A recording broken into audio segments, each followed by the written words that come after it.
pagi God Lovers. Pasti kita semua sudah merasakan kebaikan Tuhan. Karena memang kasih-Nya sungguh sempurna dalam kehidupan kita.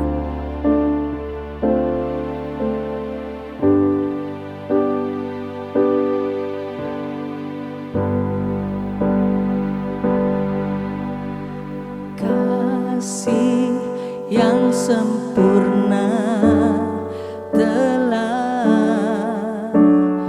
ku terima darimu, bukan karena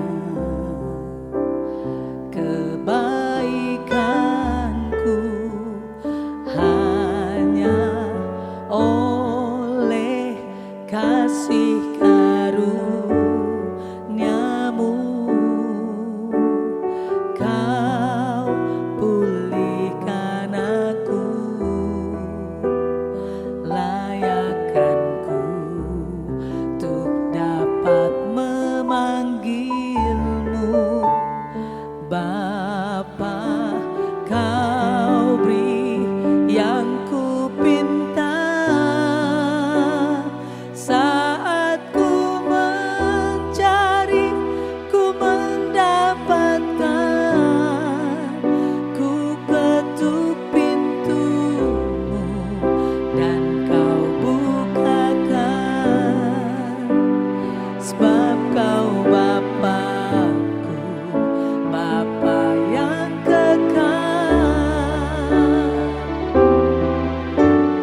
Takkan Kau biarkan aku melangkah hanya sendirian.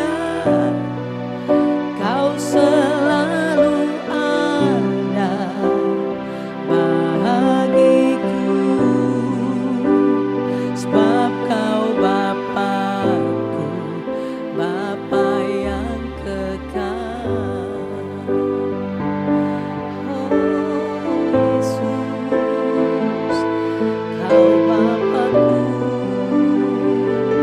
Kau Tuhanku, Kau penolongku.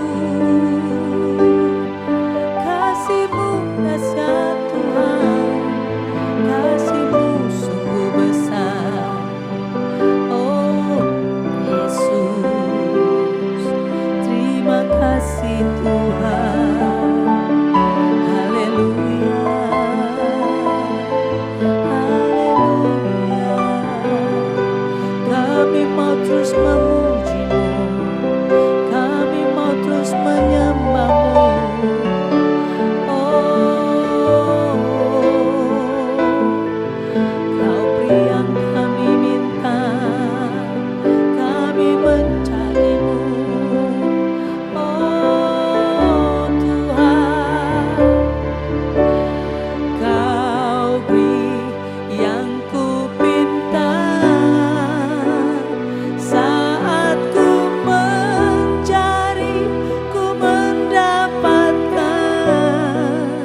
ku ketuk pintu-Mu dan Kau bukakan, sebab Kau Bapa-Ku, Bapa yang kekal. Takkan Kau biarkan aku melangkah hanya sendirian. Kau selalu ada bagiku,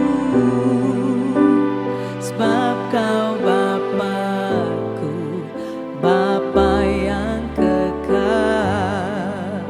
Kau selalu ada bagiku,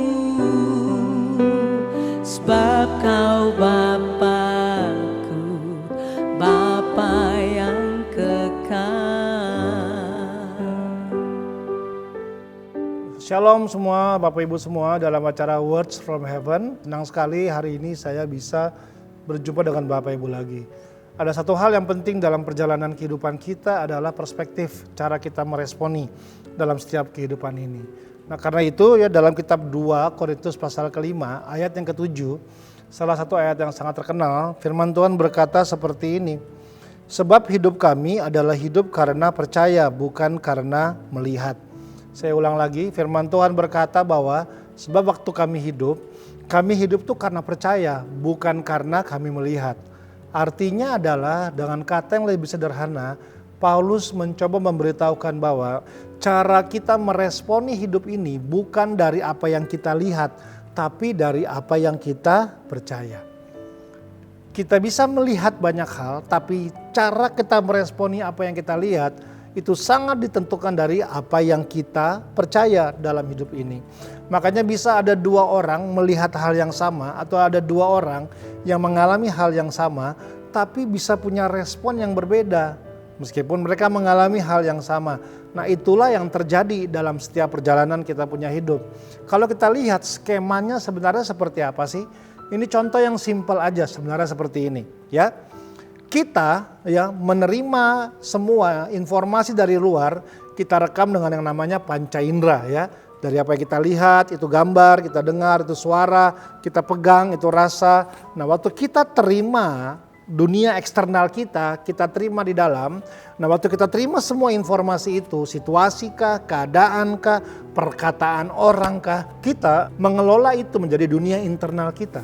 Nah setelah dari dunia internal kita itu, untuk dapat mengeluarkan sebuah respon yang namanya perilaku, perkataan atau sikap, itu tergantung dari proses internal ini, bagaimana kita memaknai proses ini.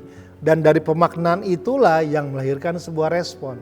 Misalnya yang pertama adalah Anda dikeluarkan dari pekerjaan Anda. Ya, Anda mengalami dipecat. Nah, waktu Anda dipecat, Anda terima informasi itu dari Anda. Realitanya apa? Anda dipecat. Nah waktu Anda dipecat itu menjadi bagian dalam hidup Anda. Dan kita mulai kelola itu dengan kita beri makna. Cara kita beri makna itu sangat penting. Misalnya ada yang memberi makna seperti ini. Waktu kita dipecat, ini yang kita makna yang kita dapat. Saya memang orang yang gagal. Saya memang orang yang gak beruntung. Saya memang orang yang ditakdirkan untuk gak pernah berhasil. Itu kita maknai. Nah dari makna itu melahirkan sebuah perilaku respon. Responnya bagaimana kira-kira? Ya sudah kita pasrah sama hidup. Kita gak mau ngapa-ngapain lagi.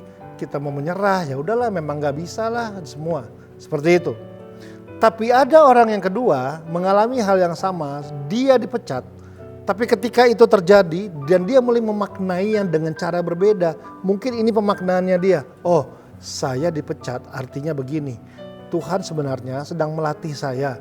Saya cuma kurang lebih baik lagi latih saya punya diri. Dan saya harus percaya bahwa mungkin saya dipersiapkan oleh Tuhan. Ada pekerjaan yang jauh lebih baik. Ada gaji yang jauh lebih besar. Ada kesempatan yang jauh lebih besar. Nah mungkin hari ini saya harus tinggalkan semuanya ini. Karena saya percaya di depan sana Tuhan menyediakan yang lebih baik dari hari ini. Nah, menurut Anda respon yang akan keluar dari pemaknaan ini apa? Oke kita tetap semangat. Kita gak menyerah. Kita akan coba lagi, kita akan berjuang lagi. Nah kok bisa begitu? Kenapa? Padahal informasinya sama-sama dipecat. Tapi kenapa dua orang dipecat? Yang satu akhirnya menyerah, yang satu merasa gak layak dan merasa gak berhasil. Tapi yang satu tetap berdaya, tetap percaya, tetap mencoba lagi, tetap semangat. Tetap terus percaya bahwa Tuhan punya hal yang besar di depan kita. Kalau kita belajar dari situasi ini Bapak Ibu, artinya ini yang saya temukan. Yang menentukan ternyata udah bukan lagi masalah dipecatnya. Tapi yang menentukan adalah bagaimana kita memaknai itu semua. Karena itu yang menentukan respon. Bayangkan kalau kita sadar ini, firman Tuhan bilang, kita hidup bukan dari apa yang terjadi, kita hidup dari apa yang kita percaya. Kenapa? Karena apa yang kita percaya itu yang menentukan sikap kita nanti. Itu yang akan menentukan respon kita nanti. Karena yang mata kita lihat kita gak bisa kendalikan, benar? Mohon maaf, kadang kita berdoa supaya pasangan kita gak selingkuh, selingkuh juga akhirnya. Kadang kita berdoa supaya teman kita gak tipu bisnisnya, kita ditipu juga sama dia. Ada begitu banyak peristiwa-peristiwa yang kita gak bisa kontrol. Tapi apa yang bisa kita kendalikan? makna ketika itu telah kita terima menjadi informasi di dunia internal kita. Nah, karena itu kita perlu punya filter-filter yang sehat untuk menerima informasi ini. Agar waktu informasi ini kita terima, kita bisa memaknainya dengan makna yang benar. Masalahnya adalah orang sering ketika dalam proses ini, yang kita pengen rubah selalu adalah kondisi yang di luar. Contoh misalnya, di ibadah hari Minggu, waktu pengkhotbah sampaikan firman Tuhan. Ada yang pulang dan bilang, saya nggak dapat apa-apa hari ini. Aduh, saya rasanya kering, udah nggak bertumbuh. Tapi juga ada mungkin seseorang yang lagi dalam kondisi haus dan lapar. Dan ketika sang pembicara firman sampaikan dari awal sampai selesai, matanya nggak berhenti lihat pembicara tersebut. Waktu dia meninggalkan ruangan dan dia berkata, saya mendapatkan makanan yang sangat luar biasa hari ini. Saya percaya bahwa Tuhan punya rencana dalam hidup saya. Kenapa sekali lagi?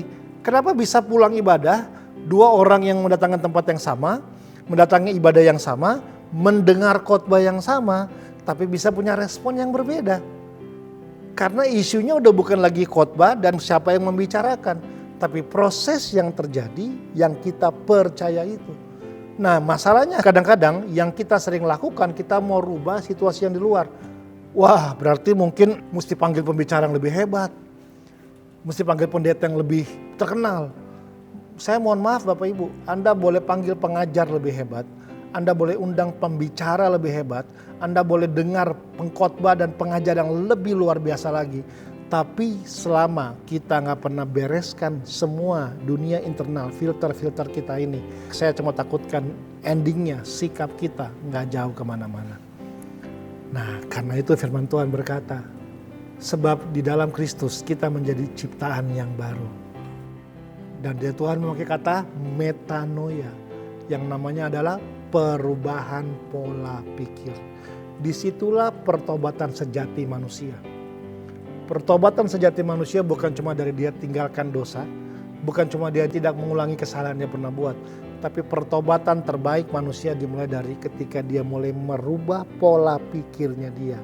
Itu artinya dia mulai membangun belief system, sistem percaya yang baru yang berbeda, sehingga informasi apapun yang terjadi, baik itu informasi yang baik atau informasi yang buruk, informasi yang menguntungkan, informasi yang merugikan, ini yang penting ya, responnya selalu benar karena filternya sehat dan dia memaknai semuanya itu dengan cara yang benar. Jadi mana yang kita mau lebih fokus? Fokus sama apa yang kita lihat atau kita mau fokus sama apa yang kita percaya? Meskipun yang kita lihat terbatas, meskipun yang kita lihat nggak banyak seperti apa yang orang lain punya, tapi ketika kita punya belief, kita membangun makna yang baik, yang benar. Sebenarnya itulah yang akan menentukan arah dan respon yang benar dalam kehidupan kita. Saya berharap banget Bapak Ibu belajar sesuatu dari prinsip ini, karena jujur prinsip ini yang memerdekakan saya punya hidup sampai hari ini. Bahwa yang menentukan bukan apa yang di depan saya, tapi apa yang saya bangun yang menjadi belief, apa yang saya percaya dalam hidup saya. Karena itu terus maju, terus berpengharapan yang besar, dan percayalah Tuhan bersama-sama dengan kita. Mari kita berdoa. Terima kasih Tuhan, biar pesan sederhana ini tolong kami untuk berjalan dan melewati semua kondisi hidup kami dengan respon yang benar dan cara pemahaman yang benar. Ajar kami Tuhan untuk bisa melihatnya dari sudut pandang Tuhan, agar kami enggak terus menyerah dalam perjalanan kami. Berkati seluruh yang mendengar dan menonton acara ini, biar mereka semakin bertumbuh dan mereka bisa menyebarkannya juga kepada yang lainnya juga.